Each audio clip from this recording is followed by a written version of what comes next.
नमस्कार दोस्तों, स्वागत है आपका क्रेजी क्रिप्टो मिंटू में। होली की बहुत बहुत बधाई। रंग भरा त्यौहार है। इसी तरीके से आपके जीवन में भी खुशियां भी रंग बिरंगी आनी चाहिए और कहीं ना कहीं हमारा जो बुल रन है वो एक भरपूर रंग आपके जीवन में जरूर भरे आगे। तो मेरी तरफ से आप सभी को बहुत बहुत शुभकामनाएं और होली के पर्व को आप उसी रंग बिरंगे तरीके से मनाइए भी। तो चलिए आगे बढ़ते हैं, आगे मार्केट में क्या चल रहा है वो भी देखते हैं और आपके कुछ सवाल हैं उनका जवाब देते हैं। चलिए पहले लेते हैं हम मार्केट 65,500 65,600 के आसपास यही बीटीसी घूम रहा है। फियर एंड ग्रीन इंडेक्स भी आपका 73 74 75 इसके आसपास चल रहा है। यानी मैंने आपको देखिए 4-5 दिन से एक चीज कह रहा हूं कि कहीं ना कहीं बाइंग पीछे थोड़ी सी ना स्लो हो गई है और जब ये बाइंग अगर थोड़ी अच्छी हो जाएगी उसी हिसाब से मार्केट भी आपका देखिए परफॉर्म करेगा। फिलहाल इसने एक रेंज बॉन्ड पकड़ ली है 64-65 या फिर इससे नीचे आता है तो 62 से लेके 64 तक, यानी एक रेंज चल रही है जिसमें बीटीसी घूम रहा है। अब देखिए एक तो वीकेंड भी है ये कह सकते हैं, दूसरा देखिए इंडिया में एक अच्छा खासा त्यौहार का भी मूड बना हुआ है भाई, होली का त्यौहार है तो इस वजह से यहां भी थोड़ा सा। और फिर दूसरा मार्च का लास्ट वीक है, कहीं ना कहीं एक वो कहते हैं ना कि इनकम टैक्स का एक फोमो भी रहता है, कहीं ना कहीं डर रहता है तो उसका भी वो रहता है। तो कई सारे मिले जुले आपके ये एक तरह से कहेंगे कि फैक्टर हैं जिनकी वजह से मार्केट आपका साइड भी है। तो देखिए मार्च में तो मुझे नहीं लगता कि बहुत ज्यादा कुछ होने वाला है। मार्च में एक यही साइड पे मूवमेंट ही मुझे लग रहा है कि रहने वाला है। देखते हैं अप्रैल कैसा रहता है। वैसे मोस्टली अप्रैल में जो है कुछ ठीक सा ही रहता है ऐसा लगता। दूसरा आपके हालविन भी देखिए, अब एक महीना भी नहीं बचा तो वहां आप मान सकते हैं कि आगे सब कुछ जो है अब बुलिश होना ही चाहिए। लेकिन जो भी है मार्केट है साहब कैसे भी परफॉर्म कर सकते हैं, इसको हम अपने अकॉर्डिंग नहीं चला सकते। चलिए अब बात करते हैं आपने जो पूछा उसके ऊपर। पहले हम टैक्स की ही बात करते हैं। टैक्स के बारे में पूछा है हमारे मित्तल भाई साहब हैं, इन्होंने कहा कि सर टैक्स देना कब और कैसे देना। देखो मेरे टैक्स पर मैं बहुत सारी वीडियो पहले बना चुका हूँ। आप अगर जाएंगे मेरे जिस पे चैनल पर, दोनों में से किसी पे भी आइए, वहां देखिए टैक्स से रिलेटेड बहुत सारी वीडियो है। दूसरा मैं आपको ये बता देता हूँ, मैंने आपको कल परसों भी एक वीडियो में बोला था कि टैक्स आपको जो है पूरे साल का एक तरह से हिसाब किताब आपको अपना निकालना है। जिस भी एक्सचेंज को आप यूज करते हैं वहां से निकालिए और सीए के पास पहुंच जाइए। ज्यादा लफड़े में मत पड़िए कि इससे पूछना है कि उससे पूछना है। बहुत सी चीजों को देखिए हम पर्सनली उसको नहीं कर सकते, तो आप सी के पास जाएंगे ज्यादा बेहतर रहेगा। सी आप अपने अकॉर्डिंग देख लीजिए जो भी हो। आपको जो है 1 अप्रैल 2023 से लेकर, ध्यान से सुन लीजिए, 1 अप्रैल 2023 और 31 मार्च 2024 इसके बीच का जो डाटा है वो सारा हर एक एक्सचेंज से निकाल लीजिए। प्रॉफिट पे आपको 30% आपका इसी आपको कैलकुलेट करके बता देगा क्या देना है कैसे देना। ठीक है, ये तो है टैक्स को लेकर। KuCoin सर क्या करें, ज्वाइन करें ना करें? तो मेरे भाई देखो KuCoin आया है, अच्छी बात है। इसने कहीं ना कहीं थोड़ा सा अपना इंडियन FIU के हिसाब से रजिस्ट्रेशन किया है, लेकिन अभी भी बहुत सारी चीजें ऐसी हैं जो कहीं ना कहीं इन्होंने भी अभी क्लियर नहीं की हैं कि किस तरीके से करेंगे, क्या करेंगे, इंडिया में कैसे ऑपरेट करेंगे। एक रजिस्ट्रेशन होना ही हम इसको ये नहीं मान सकते हाँ ठीक है सब कुछ ठीक हो गया। भाई ये इंडियन गवर्नमेंट को कितना डाटा हमारा देंगे, नहीं देंगे, कितना देंगे, और ये TDS का क्या रहेगा, वो काटेंगे या हमें देना पड़ेगा, क्या करना है। तो ये देखिए बहुत सारी चीजें जो अभी कहीं ना कहीं पर्दे के पीछे हैं, इनको आने दीजिए। उसके बाद आप बेशक उसको यूज कर सकते हैं, यूज तो आप अभी भी कर सकते हैं, ऐसा नहीं कि नहीं कर सकते। लेकिन समस्या ये है कि भाई FIU के साथ रजिस्ट्रेशन ही सब कुछ नहीं हो गया।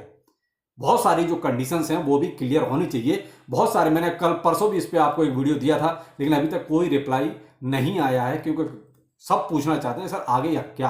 तो इसलिए भाई ये तो अब एक्सचेंज को ही बताना कि आगे क्या, लेकिन अभी तक उसकी कोई क्लैरिफिकेशन इस तरह की नहीं है। तो ये कह सकते हैं कि हाँ इंटरनेशनल एक एक्सचेंज कम से कम इंडिया में आया तो सही, इसने कम से कम एक रजिस्ट्रेशन कराया, तो बस इतना कह सकते हैं अभी। लेकिन यहां भी अभी बहुत सारे झोल हैं जो कहीं ना कहीं क्लियर होने चाहिए, एक यूजर के हिसाब से क्लियर होने चाहिए, वो अभी तक ऐसी क्लियरिटी नहीं है। रमेश जी पूछ रहे हैं सर RW टोकन्स की कुछ नाम बता दीजिए। तो देखो साहब रमेश जी, मैं आपको एक चीज और कहना चाहूंगा। मैंने RW टोकन्स की पूरी एक लिस्ट आपको जो है ट्विटर पर प्रोवाइड करा दी है, बाकायदा मार्केट कैप के साथ। और उसमें देखिए ऐसा नहीं है कि वही है, और भी बहुत सारे हैं। आप अपने अकॉर्डिंग भी थोड़ा सा इनको सर्च कर सकते हैं। आप चाहो तो RWA जितने भी टोकन्स उसमें आ रहे हैं, मैंने मोस्टली कोशिश की है कि उसमें कवर हो जाए। तो आप ट्विटर को ज्वाइन कर लीजिए, वहां देखिए परसों का ट्वीट है, पूरा एक RWA का टोकन्स का पूरा मैंने उसमें खाका दिया हुआ है। आप उनमें से अपने अकॉर्डिंग, अपने रिस्क के अकॉर्डिंग आप देख सकते हैं। देखिए क्रिप्टो करेंसी है, RWA का क्यों नाम चला भी, केवल एक ब्लैक रॉक की वजह से उसने कहीं ना कहीं थोड़ा सा RWA को लेकर 2-4 कमेंट कर दिए, थोड़ा सा इंटरव्यू में एक नाम आ गया, इस वजह से RWA की थोड़ी सी चर्चा होने लगी। तो इसलिए भाई मैं तो देखो यही कहूंगा कि थोड़ा सा ये जो समय के साथ चीजें बदलती हैं ना, वो समय के साथ फिर भी बदलेंगी। अभी ठीक है, ब्लैक रॉक ने आरडब्ल्यू का थोड़ा सा नाम ले लिया है, तो आरडब्ल्यू को टोकन ठीक है उछलने लगे। कल को ब्लैक रॉक अगर मान लीजिए थोड़ा सा इस पर चुप्पी साध जाएगा, यानी कि शांत हो जाएगा, तो आरडब्ल्यू की जो हालत थी वही हो जाएगी। लेकिन क्या है कि समय के साथ आप भी प्रॉफिट यहां उठा सकते हैं। अभी थोड़ा सा ये है कि हाँ, इनमें हल्का हल्का स्पाइक चल रहा है, तो उसमें आप भी थोड़ा सा देख सकते हैं, हाथ आजमा सकते हैं। लेकिन भाई रिस्क जरा अपना कैलकुलेट करके चलना, कुछ भी कभी भी हो जाता है, ये ध्यान रखिएगा। बड़े बड़े लोग हैं, इनकी चालें समझ में नहीं आती है, क्या करेंगे कैसे करेंगे। आप बीटीसी में देख ही रहे, एटीएफ आया तो लगा कि बीटीसी बस हवा हवा हवा, और भाई अच्छा खासा पंप किया। लेकिन अभी आप देख रहे हैं 1 हफ्ते से बीटीसी बिल्कुल साइड में हो गया।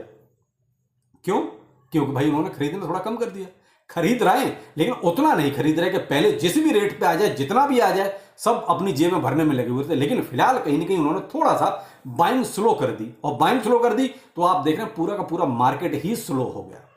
तो इसलिए यहां थोड़ा सा, इसलिए कहता हूं थोड़ा सा सतर्क जरूर रहिए। बाकी आरडब्ल्यू लिस्ट पूरी मेरे ट्विटर पर अवेलेबल है, आप उसको ज्वाइन कर लीजिए, वहां आपको सारा मिल जाएगा। अगला है साहब सतपथी, ऐसे कुछ भाई साउथ इंडियन नाम है, थोड़ा सा अजीब सा है, इंग्लिश में लिखा है, वो भी खैर पढ़ने में नहीं आ रहा है। लेकिन जो आगे उन्होंने कुछ लिखा है उसका मैं समझ पा रहा हूं। कह रहे हैं सर हमारे अल्ट कॉइन्स कब उड़ेंगे, कब चलेंगे। तो मेरे भाई देखो, मैं एक चीज कह सकता हूं कि आपके पास कौन से अल्ट कॉइन है ये तो खैर मुझे नहीं पता, आपने कौन से अपने पोर्टफोलियो में रखे हुए हैं। आपने जो पूछा है मैं उसके हिसाब से ये कह सकता हूं कि फिलहाल तो देखिए मार्केट पूरा ही शांत हो गया है। आप ये कहो किसी में कोई बहुत ज्यादा उड़ रहा है, कोई ऐसा नहीं है। लेकिन क्या है कि अब अलग अलग पोर्टफोलियो होता है। देखिए मेरे पास कुछ अलग होगा, आपके पास कुछ अलग होगा, भाई साहब हैं इनके पास कुछ अलग होगा। तो अब मैं ये नहीं कह सकता कि आपके पास कौन से टोकन है आपके पोर्टफोलियो में। बाकी रही बात इसकी, देखिए जब भी एक अच्छा खासा जो बुलरन की स्टार्टिंग जिसे कहते हैं ना, वो है कि ये छोटे छोटे बीच में जो झटके ये सब चलते रहते हैं। तो आप इसको मत ज्यादा फोकस कीजिए कि साहब ठीक है अब यहाँ शांत हो गया, तो ऐसा नहीं है। लेकिन आगे जैसे इसकी हाल्विंग के बाद का जो सीन होगा वो कुछ अलग होगा। तो ये हाल्विंग से पहले थोड़ा सा डंप आता ही है, तो हो सकता है ये लास्ट डंप हो, आप ये मान के चले। तो उम्मीद रखिए, बाकी विश्वास रखिए, बस यही कह सकते हैं भाई। लेकिन गारंटी कोई नहीं दे सकता कि कौन सा टोकन कब उड़ने लगेगा। तो भाई सर वर्क एक्स जो टोकन है उसको लिया जाए या ना लिया जाए। मेरे भाई देखो मैं एक चीज बताऊं, हाँ वर्क एक्स से मुझे भी समझ में आया। वर्क एक्स देखिए अभी थोड़ा सा क्यों चर्चा में आ गया, चर्चा में इसलिए आ गया कि कुछ इन्फ्लुएंसर्स ने इसको जो है प्रमोट कर रहा है, और अभी 2-4 लोग और भी अभी रिसेंटली में इसको प्रमोट कर चुके हैं। बाकी इसका यूज केस क्या है, केवल इसका है कि साहब आप नौकरी ढूंढ रहे हैं तो आपको एक प्लेटफॉर्म मिल रहा है कि वहां नौकरी मिल जाएगा। तो भाई एक चीज मैं आपको और बताऊं, आप क्रिप्टो में हो, आप क्रिप्टो में ट्रेडिंग करोगे, क्रिप्टो के बारे में देखोगे, नौकरी नहीं ढूंढोगे। आप इस चीज से समझ सकते हो। तो ये क्या है, थोड़ी जो वर्क एक्स की जो हाइप बनी है ना, ये केवल जो इन्फ्लुएंसर्स ने जो अभी इसको प्रमोट किया है, मुझे लगता है कि केवल हो। ये मेरा ओपिनियन हो सकता है भाई, देखो मैं स्पष्ट आपको बताऊं, आप अपने रिस्क के अकॉर्डिंग देख सकते हो भाई। बाकी ये कहो कि कोई बहुत बड़ा यूज केस इसमें ऐसा है, वो ऐसा नहीं है। वो आपको एक प्लेटफॉर्म ही प्रोवाइड करा रहा है, बस जॉब वगैरह के लिए। बस ये एक हाइप अभी एक अच्छी खासी इसकी बनी हुई है, वो भी प्रमोशन की वजह से। मैं तो इतना मान के चलता हूं, बाकी आपकी मर्जी है भाई, आप अपने अकॉर्डिंग देख सकते हो। बाकी मेरा इसमें किसी तरह का कोई इन्वेस्टमेंट नहीं है। चीज पीछे भी देखा होगा, मुझे बहुत गरियाया था लोगों ने, यही कहूंगा, गोल्डन स्पैरो आया था, शायद बहुतों को याद होगा, और उस टाइम मैंने केवल उस पर एक ही वीडियो बना दिया था और बहुत मुझे लोगों ने कराया। आज उसका कहीं नामो निशान नहीं है, और जिन लोगों ने उसमें इन्वेस्टमेंट किया था आज शायद वो कहता है कि आंसू भी नहीं आ रहे होंगे उनके। तो भाई कुछ ऐसा ही होता है। बाकी मैं किसी से कोई इसका कंपैरिजन नहीं कर रहा हूं, एक बात आपको कह रहा हूं। तो बाकी आपकी मर्जी है, वर्क एक्स को आप देख सकते हो, अभी इसकी हाइप चल रही है केवल। बाकी देखिए क्वेश्चन तो बहुत सारे हैं, लेकिन अब सारे क्वेश्चन को अटेम्प्ट करूंगा तो देखिए फिर वीडियो बहुत लंबा हो जाएगा। तो चलिए होली एंजॉय कीजिए और फिर मिलते हैं। नमस्कार।